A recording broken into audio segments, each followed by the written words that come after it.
Hi everybody, I'm back. It's been a few days.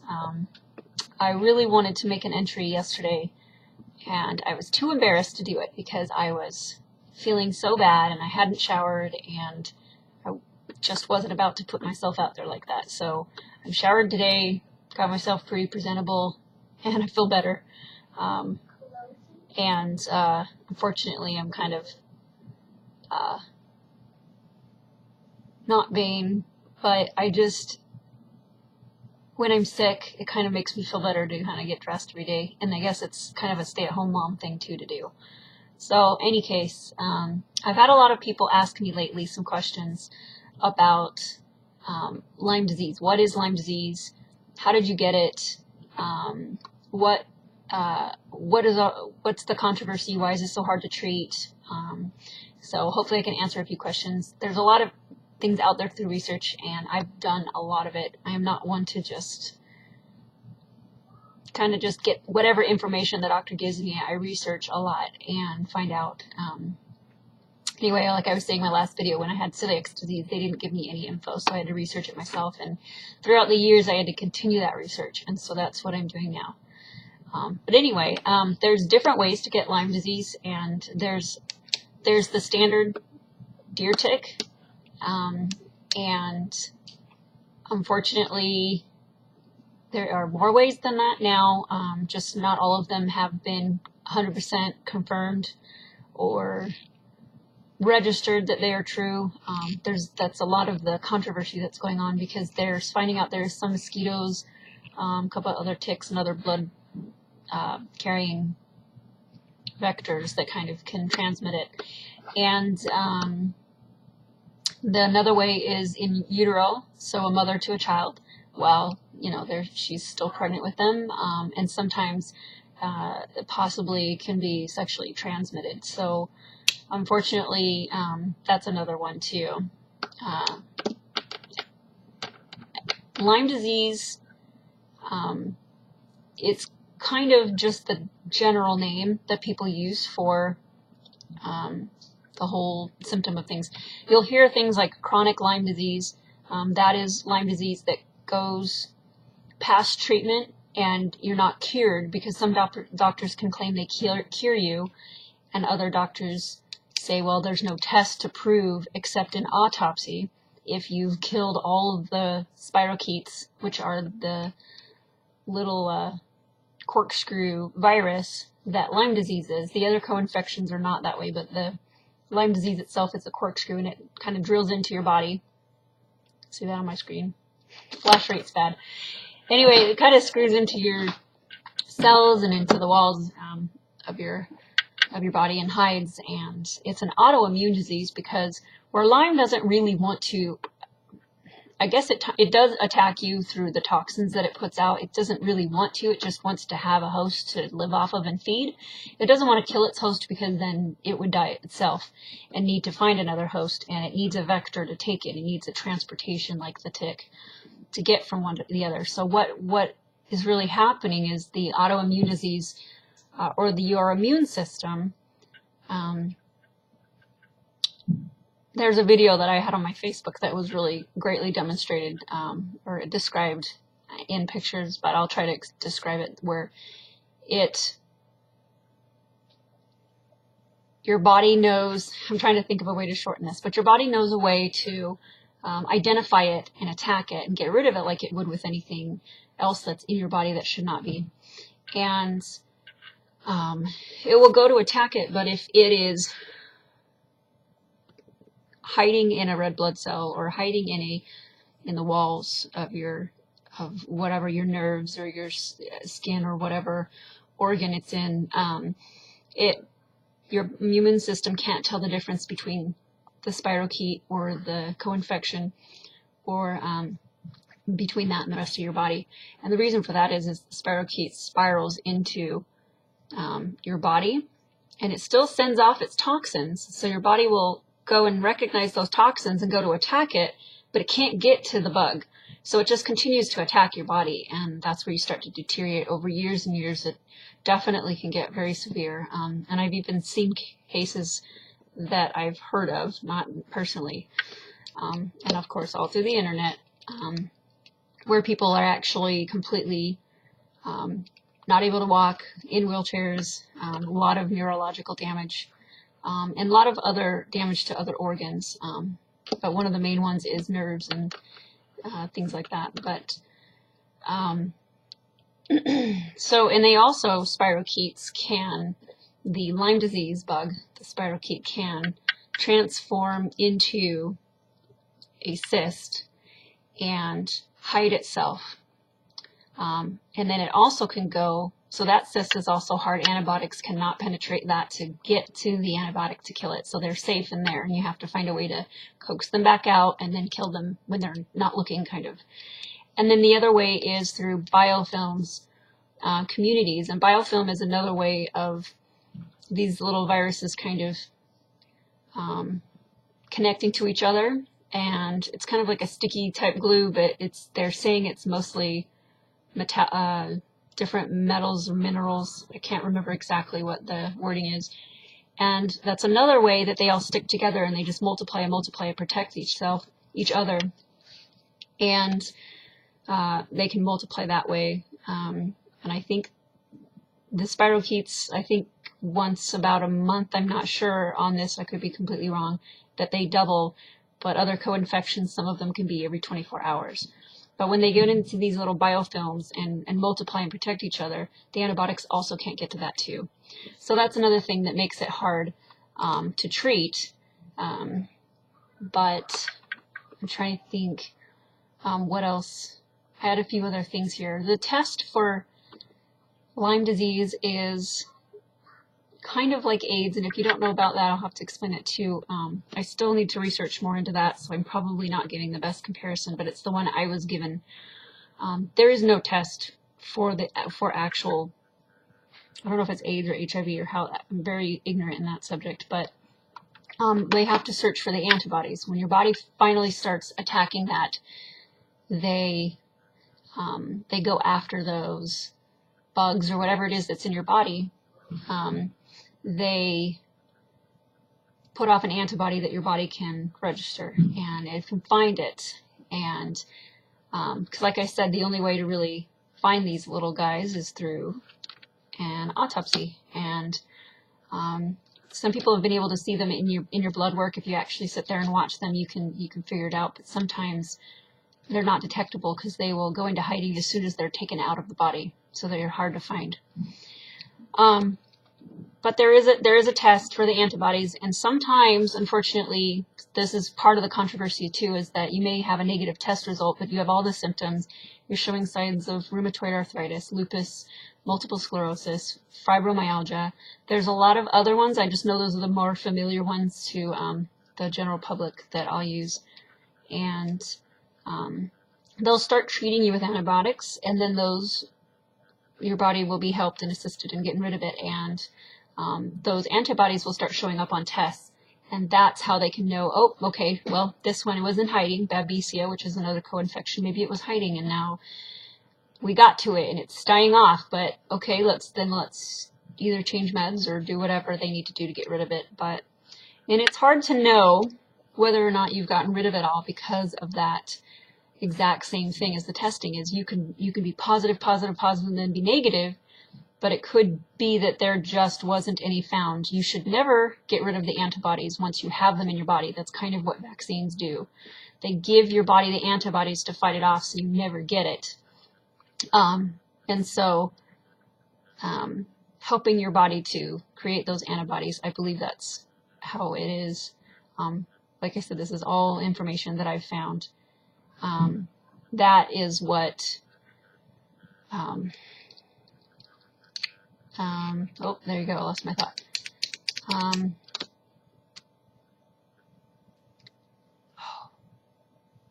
Now I've got stage fright. I can't remember what I was saying. I wish I could rewind my own video. That's bad. I have no idea what I was saying. Anyway, it's probably important. Or it wasn't. I don't know. Anyway, alright, next subject. I have no idea. Wow. Anyway, one of the other things, I'll just read this one instead of, because it was a response I did for a friend, but it explains it better, and then I won't forget what I was talking about. The third biggest problem making Lyme hard to treat is the protocol for Lyme. It's out of date. It's a big political issue, and to make this long story short, the CDC and the Infectious Disease Society of America, I think that's their name, have created a test to monitor the disease. They just wanted to monitor how is it spreading, you know, or is it going to get out of control? And so, but the problem is like I said before, you can't test it really, and the tests are inaccurate, and a lot of people have a lot of false negatives, a lot. And if you understand the way the body works in microbiology, and just, I don't even know if I said that correctly, but you know that once you have the antibody, you can't get rid of it. So once you have it, it'll always show up on your tests. And then if it doesn't, that's the part where I need to research. It doesn't make sense why it wouldn't show up anymore. That's kind of like getting a vaccine. You don't have to get vaccines if you choose to get them. You don't have to get them all the time. You get one and you're good because you now have that antibody. Your body, even though it had the dead and dormant, your body created an antibody for it. So in any case, yes, I know I'm using vaccines as a reference, and that's another controversial issue, which I won't go into because I'm staying out of that one. Any case, but it says here, they created that test to monitor. So they also made the protocol that they say, if you catch it early, 4 weeks of oral antibiotics, you're good to go. Now that's true. Everywhere that I found, everybody agrees on that one.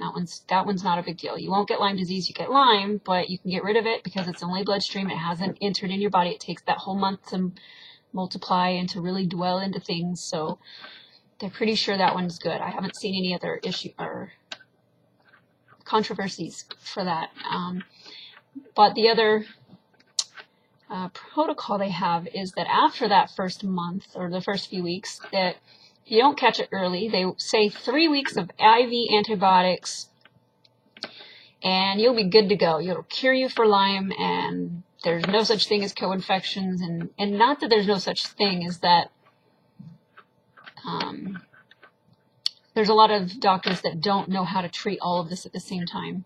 The biggest issue is they're saying that any antibiotics past 3 weeks are unnecessary because it's as if we are just currently constantly destroying the body and destroying the body. And what destroys the body is when you kill these little buggers. They already normally put off a toxin in your body. I think they call it a BLP, and I don't know what that stands for right now at this moment, but it's when they're alive, they slowly put that off, and that's actually what your immune system finds and goes to attack and kill it.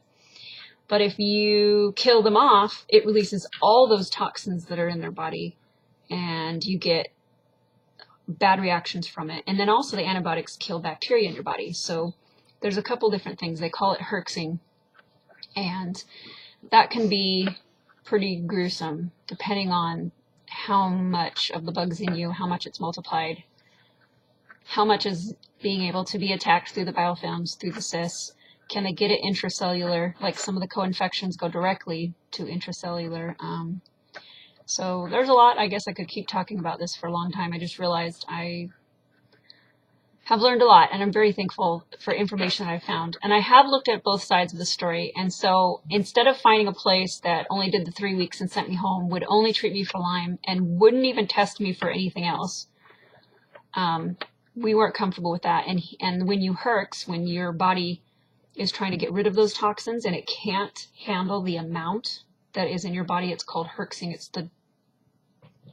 There's a big name for it, a Jax-Herxheimer reaction. I can't remember the name, but it's something that's been known for patients to do for, I think it's been over 100 years since they named it that reaction. And the other doctor wasn't even going to, he was just whatever. And he was very, if I have just Lyme and then we find out that, I think we're just going to go with him.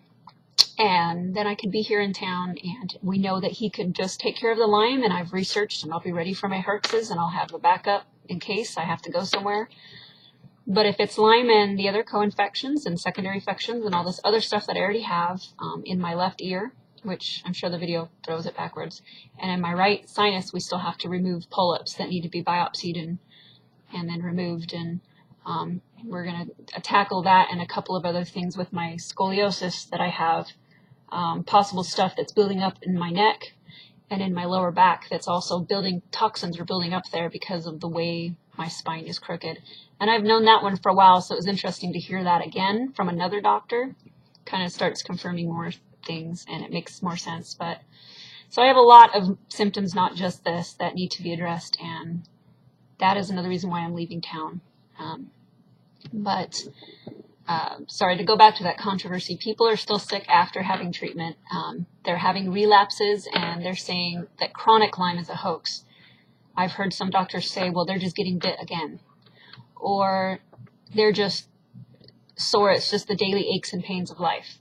And they're coming to find out with testing again and then just going back on antibiotics for a little bit, they get better and they're fine. And to me, that's not daily aches and pains. And there's a lot of controversy between that. So the company we went through,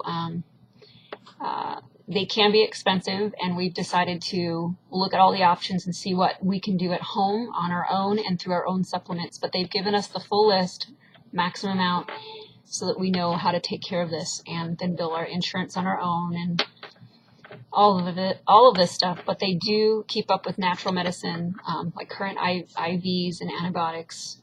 They do natural remedies to get rid of the metal toxicities that will get rid of the biofilms.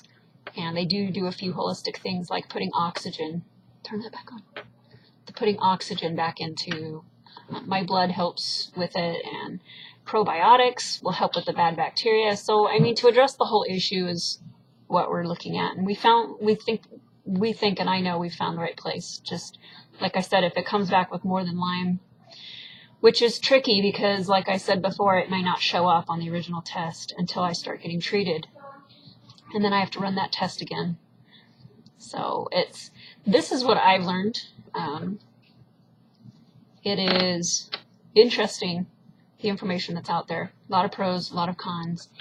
And all I can say is that if you know anybody, if you're still watching, because this is a long video, and I'll probably say this again, if you know anybody that has any of those major symptoms or has chronic fatigue, that's the other one.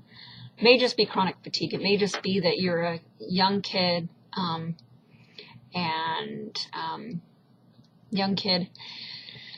It's talking about myself, somebody my age, which I don't know if I want to tell you that age, but anyway, if somebody that's younger and has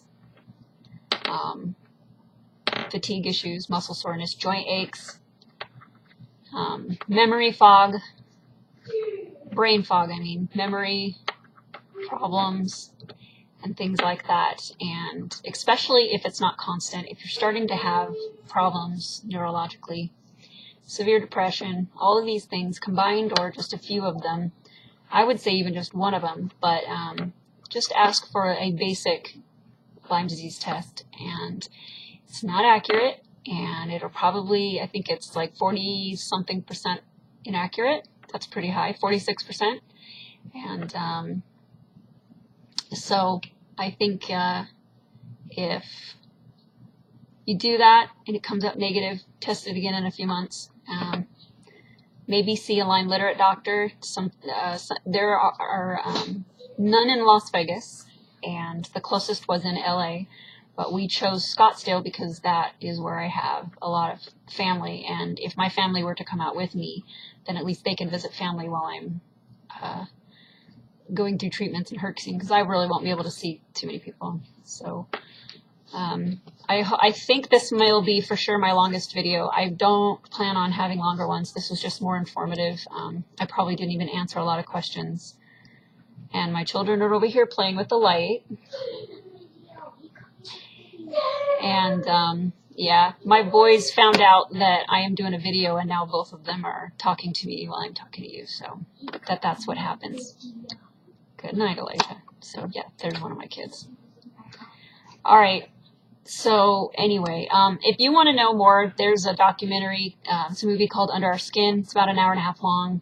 It was made 2008 or 2009. I can't be sure on that one. And then there is more information. They're having a sequel coming out. There's a lot of YouTube videos. There's a lot of information, a lot of, as my husband calls it, oh no, and I don't even remember what he calls it now, but, I can't remember what he calls it. Sites that, like the medical journal, doctor's reports, university studies, things like that. When I first began my search, I would begin the search on like Lyme web pages and that show that there should be a protocol change and all this. And then I went into what other people were just saying, their own experience. Then I went into the other side of the controversy, and I wanted to see what that was about what other doctors are saying. And I can tell you now that every single one that has Lyme does not think for a second that protocol should not be changed. Did I say that right? Any doctor that has the thought of, no, this shouldn't be changed, not one of them has had Lyme. And like I said, every single one that I've seen so far that has Lyme agrees with the protocol being changed. And one of the biggest quotes that I found is, you don't get it until you get it. And I don't get it all the way because I haven't had the symptoms for over a year yet. I was in early fall, late fall. I don't know when fall starts right now, so it'll be a year here pretty soon. I think before my treatment ends, if we start soon, it'll be right before the year mark. So that's not too bad comparing people that'll go, years, and I'm talking over a decade. And it's sad to see the state they're in, and I just wish there was more awareness of this so that people don't have to go through that. Or if they're already going through it, please just tell them it's a blood test. And if you really, really want to know, you can order your own test. It's through a company called IGeneX. It's IGENEX.com. And it's a Lyme, I can't remember the exact name of it, but it's the Lyme disease panel. If I had it in front of me, I could pull it out, but I don't think I do. Oh, I do. I have my doctor notes. It is the IGeneX. Oh, it's called the Western Blot. I knew that. It's the Western Blot. That one checks for Lyme and a few other things. And then the IGeneX co-infection panel. The co-infection's a little more expensive, almost twice the price, but that's the one that I was talking about, that you can get other co-infections and the secondary infections. My doctor's running about 20 different tests just to make sure we cover the whole scope of things, because some of these are parasites. Some are, I want to say viruses. I'm forgetting the names of some of them right now.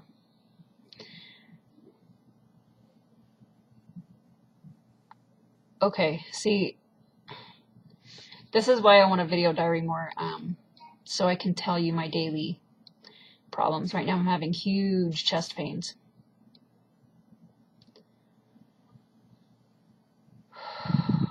Okay, anyways, I'll cut this video. It's going to be under 25 minutes. Like I said, I really don't think I'll make a video this long again. I just wanted this to be more information. I don't have a blog or anything like that with this information, but a lot of them, I am going to Invita Medical Center in Scottsdale, Arizona. And like I said, there's lots of different places you can go, and a lot of different places that are just doctors that have decided to become Lyme literate, as what Lymies call their Lyme doctors. They're Lyme literate. And it's just that they've studied and they've, broadened their treatment capabilities for their patients. So check out a Lyme literate doctor. Like I said, there's no here in the Las Vegas Valley, but that's where I live. And there's some nationwide and a lot more on the East Coast. So if you know anyone, pass it along, because you could be doing a lot of good for them and for their lives, and especially in children. They see it in high amounts in children because children play outside all the time and play with pets and dogs and animals and you name it, little mice, birds. So get them checked out, refer it to them, and investigate yourself if you're not sure. So maybe you have some of these symptoms. So anyway, take care until next time, and hopefully I will do a diary on a bad day, because today was a really good day for me. So it was perfect time to get on here and do this, to actually do some informative, but like I said, I'll have to do a video on my bad days so you can see the difference. And I rate my days, I really do, because I have to do that so that I don't feel horrible about my bad days, that I'm not doing anything, I'm not accomplishing, I can't get off the couch or off the bed, I'm complaining, I end up on pain meds before bedtime, or not just at the end of the day. Like today I probably won't take when I'm having a very good day. And that's something I wish I could understand, is what makes every day different. Why is it not the same every day? So that's something I'll research more. But in any case, until next time, we'll see ya.